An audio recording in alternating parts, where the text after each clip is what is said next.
Bueno, buenos días a todos. Hoy junto con mi compañero Juan Daniel Piso vamos a explicar acerca del nervio vago, que es el décimo par craneal.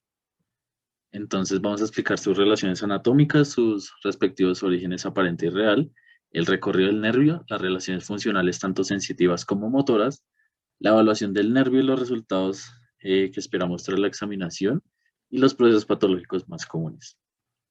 Entonces, para dar un contexto, se le da el nombre de vago ya que viene de la palabra en latín vagus, que significa fugitivo o errante.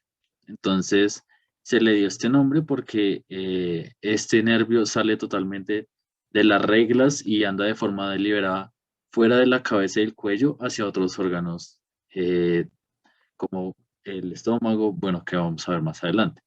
Entonces, va desde el tronco encefálico hasta la flexura esplénica del colon. Para comenzar con las relaciones anatómicas, entonces primero tenemos su origen real, que tenemos dos núcleos sensoriales y dos núcleos motores.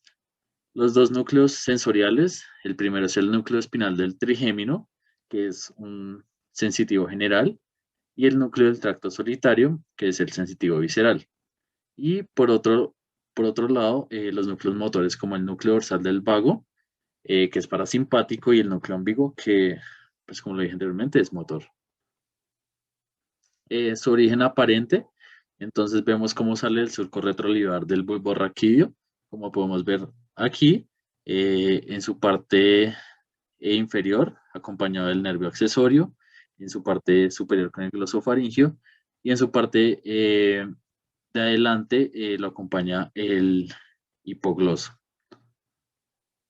Entonces, de manera muy general, el recorrido del nervio, después de que sale el surco retrolivar, pasa por el agujero rasgado posterior, o también llamado orificio yugular. Pero este nervio no sale solo, sale acompañado del glosofaringio, del accesorio, de la vena yugular y de la arteria meningia posterior. Después de atravesar el orificio yugular, se encuentra con el paquete vasculo nervioso del cuello, acompañado, como vemos aquí, de la arteria carótida, de la vena yugular interna y pues como tal el nervio vago. Después de que atraviesa la estructura del cuello, eh, va a formar los plexos pulmonares, los plexos cardíacos, el plexo del esófago, los troncos vagales gástricos y hasta la flexura esplénica, como lo comenté en un principio. Bueno, ahora vamos a ver un poco las relaciones funcionales que tiene este nervio, comenzando por sus funciones sensitivas generales, en donde se enviará información de dolor, tacto, temperatura y también propiocepción. Este nervio llega a las meninges posteriores, al dorso de la oreja, la faringe, también a la laringe, la pared externa del tímpano y el conducto auditivo externo. En su función sensitiva visceral tenemos una pequeña diferencia. El nervio vago no va a enviar información, transmitir información de dolor y llega a la laringe otra vez, la tráquea en su porción caudal, el esófago, las vísceras torácicas y abdominales y a los varoreceptores y quimiorreceptores. Los varoreceptores van a sensar la presión arterial y los quimiorreceptores sensarán la composición de la sangre.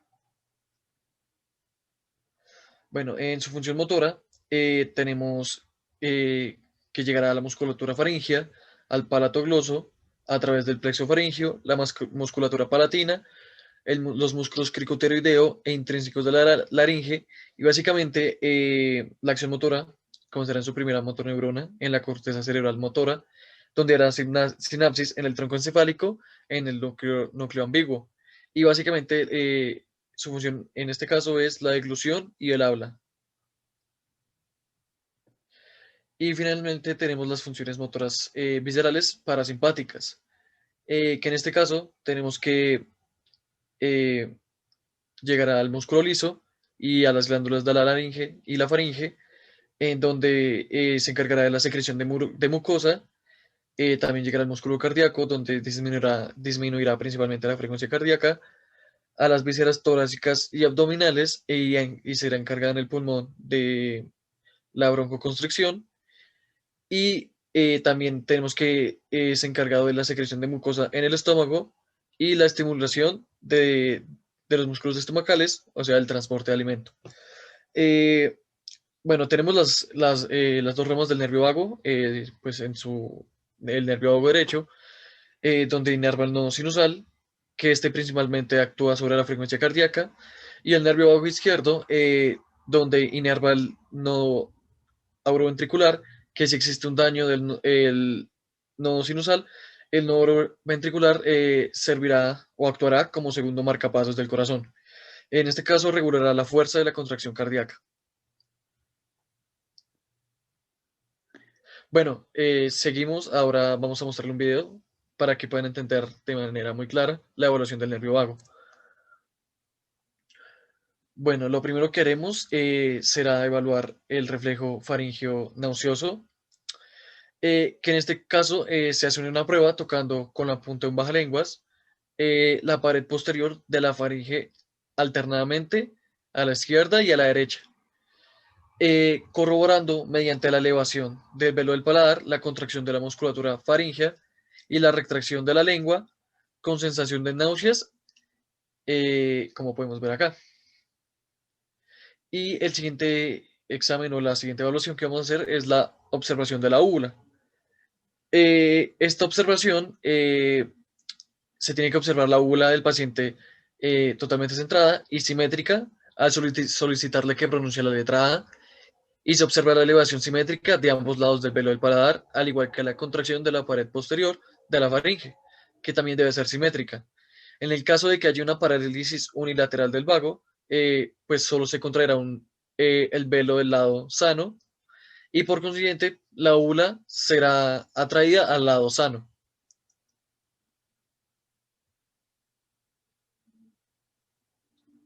Bueno, continuando con el siguiente, podemos evaluar la fonación. Entonces, en este caso le vamos a pedir al paciente que diga sílabas como gu y ka y vamos a sentir si hay una contracción de las cuerdas vocales y si es bilateral. Eh, y podemos evaluar si existe disfonía o, por ejemplo, voz nasal, o en el caso de que exista afonía, que es la pérdida de contracción de las cuerdas vocales de forma bilateral. Eh, para el siguiente, eh, vamos a hacer la deglución. Entonces, en este caso, le vamos a pasar un vaso con agua a nuestro paciente y lo que va a hacer es va a tomar una postura de flexión de cuello y desde esa posición va a intentar tomar sorbos de agua y los va a deglutir en esa posición. Vamos a observar si hace un deglutido correctamente o si presenta un reflujo nasal. En este caso, pues vemos como nuestra paciente no tiene ningún problema a la hora de deglutir en dicha posición. Cabe aclarar que también existe un examen de las cuerdas bucales, pero es mediante un laringoscopio. Entonces, podemos evaluar si las dos cuerdas vocales se mueven o si hay parálisis o parecia de una de las dos. Eh, y listo. Aquí pues ya les comentamos cómo se hace la evaluación. Bueno, continuando con los procesos patológicos más comunes, entonces vamos a empezar por la parálisis de cuerdas bucales, que es la pérdida de movilidad del pliegue vocal verdadero secundario a la disrupción en la inervación motora de la laringe. Esto se debe a una disfunción a nivel del núcleo ambiguo, sus tractos supranucleares, el tronco principal del vago o los nervios laringeos recurrentes, que son ramas del nervio vago como tal. Entonces, más frecuentemente se lesiona unilateralmente el nervio laríngeo recurrente izquierdo debido a la trayectoria que hace desde el tronco encefálico hasta la laringe. Es más largo que el nervio laríngeo recurrente derecho. Entonces, pues, proporciona más oportunidades para una compresión o lesiones quirúrgicas. Dentro de la etiología, podemos ver cómo puede ser neoplasia, que sea por compresión o infiltración del nervio vago recurrente, una traumática, ya sea quirúrgica o no quirúrgica, secundaria a enfermedad neurológica o sistémica, y una idiopática. Como les comenté antes, más común es que se lesione el nervio laríngeo recurrente izquierdo de forma unilateral. Y de forma unilateral es más común por compresión o infiltración del nervio vago. Entonces, también encontramos el síncope vasovagal, que es una pérdida de conciencia brusca y temporal. eh, Dura menos de 20 segundos y puede durar hasta un minuto, y pues tiene una recuperación espontánea. Entonces, ¿qué pasa? Cuando hay un aumento de la actividad parasimpática e inhibición de la actividad simpática, pues van a generar una bradicardia y una brusca vasodilatación, por lo que habrá una disminución del gasto cardíaco y posteriormente una hipotensión. Esto llevará a una hipoperfusión cerebral global momentánea, que es lo que va a causar la pérdida como tal de la conciencia. ¿Qué se necesita para que se desencadene esto? Una emoción y como tal un desencadenante. Entonces la emoción puede ser muy fuerte o un desencadenante puede ser estar mucho tiempo de pie o olores o como tal puede ser cansancio.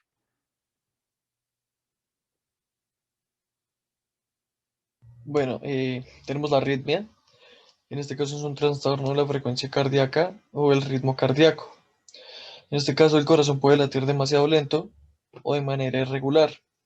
En esta arritmia lenta se desencadena porque hay dolor, el paciente puede tener hambre, la persona puede tener hambre, hay fatiga, tiene trastornos digestivos como la diarrea o los vómitos, o por la deglución. Esto puede estimular el nervio vago en exceso y esta estimulación hará que el nervio vago haga que el corazón se detenga durante un instante. En la mayoría de estas circunstancias, la arritmia tiende a desaparecer de forma espontánea. La gastroparesia es una enfermedad que afecta el movimiento espontáneo normal de los músculos del estómago. Por lo general, las contracciones musculares fuertes impulsan los alimentos por el tubo digestivo. Pero por la gastroparesia, la movilidad de los músculos del estómago se enlentece o directamente dejan de funcionar, lo que impide que el estómago se vacíe correctamente. El nervio vago ayuda a controlar los procesos complejos del tubo digestivo, lo que incluye claramente indicarles a los músculos del estómago que se contraigan y empujen el alimento hacia el intestino delgado. En este caso, si el nervio vago está dañado o afectado, no se envían señales a los músculos con normalidad y los alimentos van a permanecer más tiempo en el estómago o permanecerán todo el tiempo y no podrán desplazarse al intestino delgado. Esto se da ya sea por un daño por una enfermedad como la diabetes o por cirugías en el estómago o el intestino delgado, lo que hará que el nervio vago y sus ramificaciones puedan dañarse o verse afectadas. Muchas gracias.